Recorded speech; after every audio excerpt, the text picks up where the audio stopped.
জিততে দরকার নির্ভরযোগ্য খেলোয়াড়। বিশ্বকাপে আর্জেন্টিনার সেই নির্ভরযোগ্যতায় দিতে পারেন নাহুয়েল মলিনা।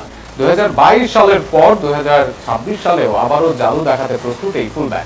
টেকনিক্যালিও স্ক্যালোনির দলের হতে পারেন অন্যতম বড় ট্র্যাম্প কার্ড। লিওনেল মেসির মতো গ্রেট নন আর্জেন্টিনা দলে সুপারস্টারদের নাম বললেও এমি আলভারেজ এনজোদের ভিড়ে তিনি থাকবেন আড়ালে। তবে স্ক্যালোনি জানেন তার দলের ট্রাম্প কার্ড কে, আর বিশ্বকাপে সেটাকেই কাজে লাগাতে চাইবেন এই কোচ। 2026-এ এই মলিনা হতে পারেন আর্জেন্টিনার আড়ালের নায়ক। অন্তত টেকনিক্যালি এই অ্যাথলেটিকো তারকা আর্জেন্টিনাকে এনে দিতে পারেন দারুণ ভারসাম্য। বর্তমান ফুটবলে ফুলব্যাকদের ভূমিকা বদলে গেছে। এখন তারা শুধু রক্ষণ সামলান না, আক্রমণ তৈরির অন্যতম অস্ত্র হয়ে ওঠেন। মলিনা এই আইকনিক ভূমিকায় দারুণ মানিয়ে গেছেন। তার গতি, অফ দ্য বল রান এবং সঠিক সময়ে বক্সে ঢুকে পড়ার ক্ষমতা আর্জেন্টিনাকে বাড়তি মাত্রা দেয়। গত বিশ্বকাপে আছে এর উদাহরণ, ডাচদের বিপক্ষে করেন গুরুত্বপূর্ণ গোল। সেই ম্যাচে তিনি কেবল গোল করেননি, পুরো ম্যাচ জুড়ে ডান প্রান্তে দারুণ আধিপত্য দেখিয়েছেন। এর বাইরে ক্লাব লেভেলেও মলিনা গোল অ্যাসিস্ট করেন নিয়মিত। তার হঠাৎ করে শটও ভড়কে দিতে পারে প্রতিপক্ষকে।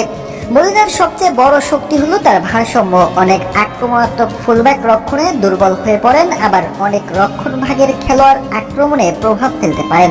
কিন্তু মলিনা দুই দিকেই কার্যকর। আবার ডান দিকে মেসির সাথে খেলবেন মলিনা, দুজনের মাঝে দেখা যেতে পারে লিঙ্ক আপ। যখন লিওনেল মেসি ডান দিকে নেমে এসে খেলা তৈরি করেন, তখন মলিনার ওভারল্যাপিং রান প্রতিপক্ষের ডিফেন্সকে বিভ্রান্ত করে। যেহেতু লিওনেল মেসি খুব বেশি প্রেস করেন না, আবার তিনি স্পেস পছন্দ করেন, সেখানে মলিনার রান ডিফেন্স ও পুরোদমে প্রেস ব্যস্ত রাখবে প্রতিপক্ষকে, আর সেখানেই নিজের মতো সময় ও স্পেস ক্রিয়েট করে নেবেন লিও। এরপর লিও কি করতে পারেন, সামর্থ্য রাখেন, সেটা জানা সবারই। মলিনা এমন একজন খেলোয়াড় যিনি পুরো ম্যাচ জুড়ে একই তীব্রতায় খেলতে পারেন। বড় মঞ্চে চাপ সামলানোর ক্ষমতাও তার মধ্যে স্পষ্ট। ফুলব্যাকে তাই এই মলিনাকে কাজে লাগাতে চাইবে আর্জেন্টিনা দল।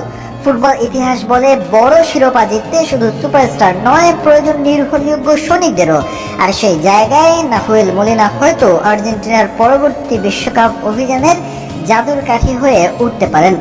এবার হয়তো আড়ালের এই নায়ক সত্যিকারের স্পটলাইট পাবেন, আর সেটা হলে আর্জেন্টিনার ঘরে উঠবে ব্যাক টু ব্যাক বিশ্বকাপ শিরোপা।